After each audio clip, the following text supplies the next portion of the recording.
በዚህ ቪዲዮ የመንግስት ሰራተኞችን ፔሮል በአዲሱ መመሪያ መሰረት እንዴት እንደምታዘጋጁና እንዴት ካልኩሌት ማድረግ እንደምትችሉ እጅግ በጣም ቀላል በሆነ መንገድ ማይክሮሶፍት ኤክሴል ላይ በአዲስ አሰራር አሳያችኋለሁኝ። እስከ መጨረሻው አብራችሁኝ ሁኑ። ለቻናሉ አዲስ ከሆናችሁ እንዲህ አይነት ጠቃሚ ትምህርቶችን በየጊዜው ለማግኘት ቻናላችንን ሰብስክራይብ፣ ቪዲዮውን ላይክ በማድረግ ጀምሩ። አሁን ቀጥታ ወደ ጉዳያችን።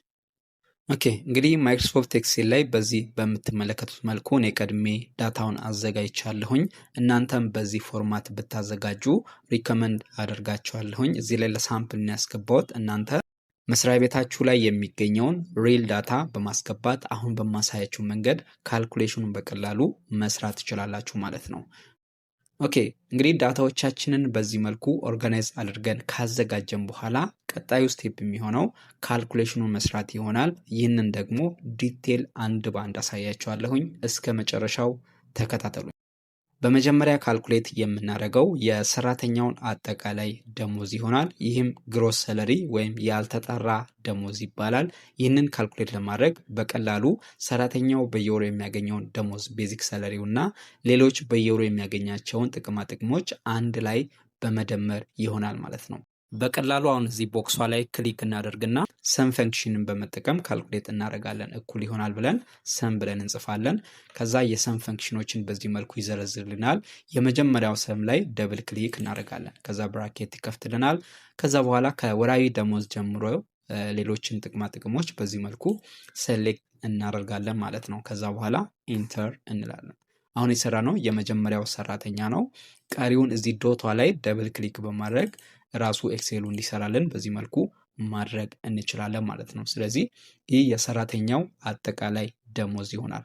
ከዚህ በመቀጠል ግብር የሚቆረጥበትን ደሞዝ ካልኩሌት እናደርጋለን። ይህ የሚያገለግለው ግብርን ካልኩሌት ለማድረግ ብቻ ይሆናል ማለት ነው። ይህም ታክሰብል ሰለሪ በመባል ይታወቃል። በቀላሉ ይህን ካልኩሌት ለማድረግ እዚህ ቦክሷ ላይ ክሊክ ካደረግን በኋላ እኩል ይሆናል እንልና ከወራዊ ደሞዝ ሙሉ በሙሉ ግብር ስለሚቆረጥ እሱን እንወስዳለን። ከዛ ፕላስ እንልና ከቤት አበልና ከትርፍ ሰዓት ክፍያ ሙሉ በሙሉ ግብር ይቆረጣል። ስለዚህ ደሞዝ ላይ እንደምራለን ማለት ነው። ይህም መመሪያው በግልጽ እንዳስቀመጠው ማለት ነው። ከዛ በኋላ ፕላስ እንልና ቀጣዩ የትራንስፖርት አበል ነው። ይሄ ሙሉ በሙሉ ታክሰብል አይደለም።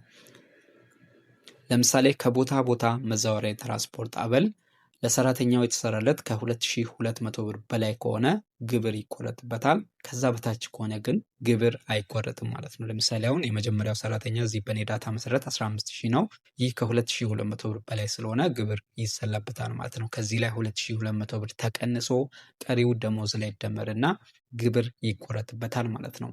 ቀጣዩ ለምሳሌ 1800 ነው። ይሄ ግብር አይቆረጥበትም ምክንያቱም ከ2200 ብር በታች ስለሆነ ማለት ነው። ስለዚህ በዚህ መሰረት ነው ከቦታ ቦታ መዛወሪያ የትራንስፖርት አበል ግብር የሚቆረጥበት ማለት ነው። ይህንን ፈንክሽን ውስጥ እናስገባለን ኢፍ ብለን ማለት ነው።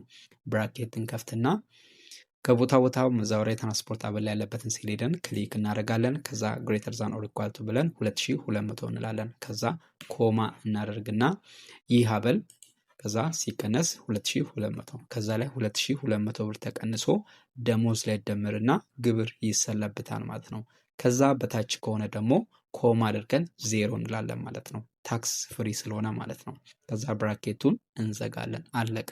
ከዛ ፕላስ እንልና ቀጣዩ ከስራ ቦታ ወደ ቤት ከቤት ወደ ስራ ቦታ መመላለሻ የትራንስፖርት አበል ነው። ይህም መመሪያው እንደሚለው ከ600 ብር በላይ ከሆነ ብቻ ነው ታክሰብል የሚሆነው። ከዛ በታች ከሆነ ከግብር ነፃ ነው ማለት ነው። ይህንን በተመሳሳይ መልኩ ኢፍ እንልና ብራኬት ከፍተን ይሄን ሄደን ክሊክ እናደርጋለን። ከዛ ግሬተር ዛን ኦር ኢኳል ቱ እንልና 600 እንላለን። ከዛ ኮማ እናደርግና ጄ5 ሲቀነስ 600 ከዛ ላይ 600 ብር ይቀነስና ደሞዝ ላይ ቀዩ ይደመራል፣ ግብር ይሰለብታል ማለት ነው። ከዛ በታች ከሆነ ደግሞ ኮማ አድርገን 0 እንላለን ምክንያቱም ከታክስ ነፃ ስለሚሆን ማለት ነው። ከዛ ብራኬቱን እንዘጋለን።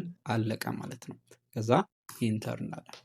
ስለዚህ በምትመለከቱት መልኩ ግብር የሚቆረጥበትን ደሞዝ ካልኩሌት ማድረግ እንችላለን። ቀሪውን እዚህ ዶቷ ላይ ደብል ክሊክ እናደርጋለን። በዚህ መልኩ ይሰራልናል ማለት ነው። ከዚህ በመቀጠል ደግሞ ግብርን ካልኩሌት እናደርጋለን። ይህንን ካልኩሌት ለማድረግ አዲሱን የኢትዮጵያን ኢንካም ታክስ ቴብል እንጠቀማለን። ይህንን ቴብል ማለት ነው። ስለዚህ በቀላሉ እንዴት እንደምትሰሩ በሁለት አይነት መንገድ አሳያችኋለሁኝ። የመጀመሪያው የምትሰሩት ዳታ ትንሽ ከሆነ ሬንጁን እያያችሁ መስራት ትችላላችሁ። ለምሳሌ በእኔ ዳታ መሰረት ከዚህ ከመጀመሪያው ሰራተኛ እስከዚህ ድረስ ያሉት ሙሉ እንደምትመለከቱት ደሞዛቸው ከ14,000 ብር በላይ ነው። ስለዚህ ቴብሉ ላይ ሄድና ከ14,000 ብር በላይ የት እንደሚገኝ ያለውኝ ማለት ነው። ከ14,000 ብር በላይ ከሆነ እንደምትመለከቱት ታክስ ሬቱ 35% ነው።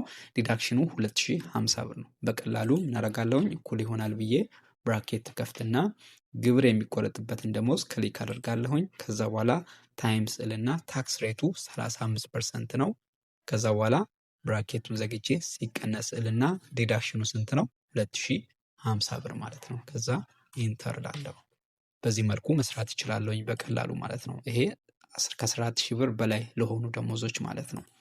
ቀጣዩ 6,837 ብር ነው። ይህን በየትኛው ሬንጅ ላይ እንደሚገኝ ቼክ አደርጋለሁኝ። የሚገኘው በሶስተኛ ሬንጅ ላይ ሆኗል። ከ4,001 ብር እስከ 7,000 ብር በሚል ሬንጅ ላይ ማለት ነው። በዚህ ሬንጅ ላይ ታክስ ሬቱ 20% ነው። ዲዳክሽኑ 500 ብር ነው። ስለዚህ ይህንንም በተመሳሳይ መልኩ እኩል ይሆናል ብዬ ብራኬት ከፍታለሁኝ። ከዛ ግብር የሚቆረጥበትን ደሞዝ ሄጄ ክሊክ አደርጋለሁ። ከዛ ታይምስ ልና በዚህ ሬንጅ ላይ ታክስ ሬቱ 20% ነው። ከዛ ብራኬት ዘግቼ ሲቀነስ ልና ዲዳክሽኑ በዚህ ሬንጅ ላይ 500 ብር ነው ማለት ነው። ከዛ ኢንተር እላለሁ። አለቀ። ኦኬ ቀጣዩ ደግሞ 9,195 ብር ነው። ይህም የሚገኘው ከ7,001 እስከ 10,000 ብር በሚል ሬንጅ ላይ ነው። ታክስ ሬቱ 25% ነው። ዲዳክሽኑ 850 ብር ነው። በቀላሉ እኩል ይሆናል ብራኬት ክሊክ ታይምስ ታክስ ሬቱ 25% ከዛ ብራኬት ዘግቼ ሲቀነስልና በዚህ ሬንጅ ላይ ዲዳክሽኑ 850 ብር ይሆናል ማለት ነው። ከዛ ኢንተር ላለሁ። ቀጣዩ 8,477 ብር ነው። ይህም በተመሳሳይ መልኩ በአሁኑ ሬንጅ ላይ ስለሚገኝ ይህን ራሱን ድራግ ማድረግ እችላለሁኝ ማለት ነው። ቀጣዩ ደግሞ 48,987 ብር ነው። ይሄ በቀላሉ ከ14,000 ብር በላይ ስለሆነ እኩል ይሆናል ብለን ብራኬት እንከፍታለን። ደሞዙ ሲባዛ ታክስ ሬቱ 35% ሲቀነስ ዲዳክሽኑ 2,050 ብር ይሆናል ማለት ነው። ስለዚህ የምትሰሩት ዳታ በቀላሉ አነስ ያለ ከሆነ በዚህ መልኩ መስራት ትችላላችሁ፣ ሬንጁን ቼክ እያደረጋችሁ ማለት ነው። ግን የብዙ ሰራተኞችን የምትሰሩ ከሆነ ለምሳሌ የ50 ወይም የ100 ሰራተኞችን የምትሰሩ ከሆነ እንዲህ የለቀሙ መስራት በጣም አድካሚ ስለሆነ በቀላሉ ኢፍ ፈንክሽን በመጠቀም አሁን በማሳያችሁ መንገድ እንሰራለን። ፋይናሊ ሪዛልቱ ግን ተመሳሳይ ነው የሚሆነው ማለት ነው። ጊዜ ይቆጥብላችኋል እንጂ በቀላሉ ይህን ለመስራት እኩል ይሆናል ብለን ኢፍ ብለን እንጽፋለን። ከዛ ብራኬት እንከፍትና ሎጂካል ቴስቴ የመጀመሪያው ሰራተኛ ይሆናል ማለት ነው። በእኔ ዳታ መሰረት L5 ነው። ከዚህ እሱን በመጠቀም ካልኩሌት አደርጋለሁ። ሬንጁ ላይ ማክሲመሙን እየወሰድኩ ነው የምሰራው አሁን ማለት ነው። ስለዚህ የመጀመሪያውን 2,000 ነው። ከ2,000 ብር በታች ከሆነ ብዬ ነው የምጀምረው። ሌዛን ኦር ኢኳል ቱ 2,000 ላለሁኝ። እንግዲህ ሰንጠረጁ ላይ ከ2,000 ብር በታች ከሆነ ታክስ ሬቱ 0 ነው፣ ዲዳክሽኑም 0 ነው፣ ከግብር ነፃ ነው ማለት ነው። 0 ብለን እናልፋለን። ከዛ በኋላ ኢፍ እንልና ብራኬት ከፍተን L5 ሌዛን ኦር ኢኳል ቱ ቀጣዩ ሬንጅ 4,000 ነው። ከ4,000 ብር በታች ከሆነ ማለትም ከ2,001 ብር እስከ 4,000 ብር ባለው ሬንጅ ከሆነ ደሞዙ በ15% ይባዛና ሲቀነስ ብለን ዲዳክሽኑ ስንት ነው? በዚህ ሬንጅ 300 ብር እንላለን ማለት ነው። አለቀ። በዚሁ መንገድ ነው ቀጣዮችንም የምንሄደው ማለት ነው። ስለዚህ ኮማ እናደርግና ኢፍ ብለን ምልክቶችን ብቻ እንዳትሳሳቱ ብራኬት እንከፍታለን። L5 ሌዛን ኦር ኢኳል ቱ ቀጣዩ ማክሲመም ሬንጅ 7,000 ብር ነው። ስለዚህ እሱን ወስዳለን። ከ7,000 ብር በታች ከሆነ ከ4,001 ብር እስከ 7,000 ብር ባለው ሬንጅ ከሆነ ደሞዙ በ20% ይባዛል። ከዛ በኋላ ሲቀነስ እንልና 500 ብር እንላለን። ከዛ ኮማ ኢፍ እንልና ብራኬት L5 ሌዛን ኦር ኢኳል ቱ ቀጣዩ ሬንጅ 10,000 ነው።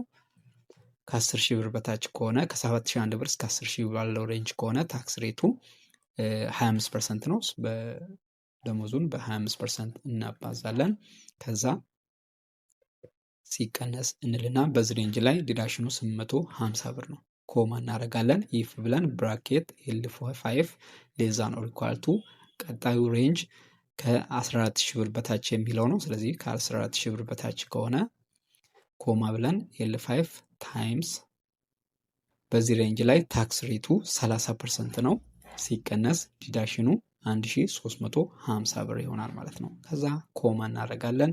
ኢፍ ብለን ብራኬት እንከፍታለን። ፋይናሊ የመጨረሻው ከ14000 ብር በላይ ነው የሚለው። ስለዚህ ደሞዙ ግሬተር ዛን ብቻ ነው የምንለው። ግሬተር ዛን 14000 ከ14000 ብር በላይ ከሆነ ደሞዙ በታክስ ሬቱ ይባዛል 35% ሲቀነስ ዲዳክሽኑ 2050 ብር አለቀ ማለት ነው። ይሄ የመጀመሪያ ሰራተኛ ነው።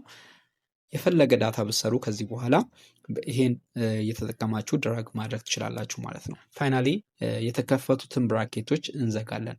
1 2 3 4 5 6 ብራኬቶች ተከፍተዋል። በዚህ መልኩ እንዘጋለን። ከዛ ኢንተር እንላለን ማለት ነው። ስለዚህ በዚህ መልኩ መስራት ትችላላችሁ። በቀላሉ ጊዜያችሁን ያቀልላችኋል ማለት ነው። ቀሪውን እዚህ ደብል ክሊክ ብቻ ማድረግ ነው። ስለዚህ ብዙ ዳታ የምትሰሩ ከሆነ በዚህ መልኩ ብትሰሩ ሪከመንድ ይደረጋል ማለት ነው። ስለዚህ ግብርን በዚህ መልኩ ካልኩሌት ማድረግ እንችላለን። ከዚህ በመቀጠል ደግሞ ጡረታን ካልኩሌት እናደርጋለን። እንግዲህ ሁለት አይነት የጡረታ መዋጮ ነው ያለው። የሰራተኛው ጡረታ 7% አለ፣ የቀጣሪ ድርጅት 11% አለ። ይህም የሚሰላው ቤዚክ ሰለሪውን በመጠቀም ነው። ስለዚህ እሱን ተጠቅመን ካልኩሌት እናደርጋለን። እኩል ይሆናልና የሰራተኛውን ወራዊ ደሞዝ ሄደን ክሊክ እናደርጋለን። ከዛ ታይምስ እንልና 7% እንላለን። አለቀ ማለት ነው። ይሄ የሰራተኛው ጡረታ መዋጮ ይሆናል ማለት ነው። ቀሪውን እዚህ ዶቷ ላይ ደብል ክሊክ እናደርጋለን። ቀጣዩ ደግሞ የቀጣሪ ድርጅት ጡረታ ነው። ይህንን በተመሳሳይ መልኩ እኩል ይሆናል ብለን የሰራተኛው ወራዊ ደሞዝ ሲባዛ በ11% ከዛ ኢንተር እንላለን። ይህ የቀጣሪ ድርጅት ጡረታ ይሆናል ለሰራተኛው የሚዋጣው ማለት ነው። ደብል ክሊክ እናደርጋለን። በዚህ መልኩ መስራት እንችላለን ማለት ነው። ሌሎች ተቀናናሾች ካሉም በተመሳሳይ መልኩ መስራት ትችላላችሁ። ለምሳሌ ወጪ መጋራት ካለ ያው ይሄ ሁሉንም ሰራተኛ ላያካትት ይችላል። ይህም ማለት ሰራተኛው በመንግስት ዩኒቨርሲቲዎች ላይ ተምሮ የጨረሰ ከሆነ ኮስት ይኖርበታል። ሰራተኛው አንድ መስሪያ ቤት ላይ ከተቀጠረ ከአንድ ዓመት የፎይታ ጊዜ በኋላ መንግስት በየወሩ 10% ከቤዚክ ሳለሪው ላይ እየቆረጠ ለኮስት ሼሪንግ ገቢ እንዲደረግ ያደርጋል። ስለዚህ ሰራተኞቻችሁ ለምሳሌ ኮስት ያለባቸው ካሉ በዚህ መልኩ ወጪ መጋራትን ካልኩሌት ማድረግ ትችላላችሁ። ከሌለባቸው ደግሞ ባዶ ማለፍ ትችላላችሁ ማለት ነው። እኔ አሁን እንዳሉ አስዩም ላድርግና ለስራ እኩል ይሆናል ብዬ ከቤዚክ ሳለሪው ነው የሚሰራው። ቤዚክ ሳለሪው ሲባዛ በ10% ማለት ነው። እዛ ኢንተርናል ስለዚህ በደሞዛቸው ስኬል መሰረት 10% እየተቆረጠ እስከሚያልቅ ድረስ በዚህ መልኩ ይሄዳል ማለት ነው። ከሌላችን ባዶ ማለፍ ትችላላችሁ ማለት ነው። ቀጣዩ ጠቅላላ ተቀናናሾችን አንድ ላይ ሰብሰብ አድርጎ መደመር ይሆናል። ስለዚህ ይሄንን በቀላሉ እኩል ይሆናል እንልና ከሰራተኛው ላይ ግብር ይቆረጥበታል። ስለዚህ እሱን እንወስዳለን። ከዛ ፕላስ እና ቀጣዩ የሰራተኛው ጡረታ 7% ነው። እሱንም እንወስዳለን። ከዛ ፕላስ እና ፋይናሊ ያው የቀጣሪ ድርጅት አይደመርም። ቀጣይ ደግሞ ወጪ መጋራት እሱ ካለ ታስገባላችሁ ቅድም እንደነገርኳችሁ ማለት ነው። ከሌለ ባዶ ማለፍ ትችላላችሁ ማለት ነው። ከዛ በኋላ ኢንተር እንላለን። ይሄ ማለት ከሰራተኛው ደሞዝ ላይ በየወሩ የሚቆረጠው ቋሚ ተቀናናሽ ይሆናል ማለት ነው። ከዛ ደብል ክሊክ እናደርግና ቀሪውን በዚህ መልኩ ይሰራልናል ማለት ነው። ፋይናሊ የሰራተኛውን የተጣራ ደሞዝ ካልኩሌት እናደርጋለን። ይህንን ካልኩሌት ለማድረግ ቦክሷ ላይ ክሊክ ካደረግን በኋላ እኩል ይሆናል ብለን የሰራተኛው አጠቃላይ ደሞዝ ወይም ያልተጣራ ደሞዝ እሱን ክሊክ እናደርጋለን። ከዛ ሲቀነስ እንልና አሁን የሰራነውን ጠቅላላ ተቀናናሹን ክሊክ እናደርጋለን ማለት ነው። ከዛ በኋላ ኢንተር አለቀ ማለት ነው። ከዛ በኋላ እዚህ ዶቷ ላይ ደብል ክሊክ አድርገን ቀሪዎችን በዚህ መልኩ ይሰራልናል ማለት ነው። ስለዚህ የተጣራ ደሞዝን በዚህ መልኩ ካልኩሌት ማድረግ ትችላላችሁ ማለት ነው። ስለዚህ ካልኩሌሽኑ ይህንን ይመስላል። አይ ቲንክ ግልጽ ይመስለኛል። ግልጽ ያልሆነ ነገር ካለ ኮሜንት ሴክሽን ላይ ጥያቄያችሁን ማስቀመጥ ትችላላችሁ።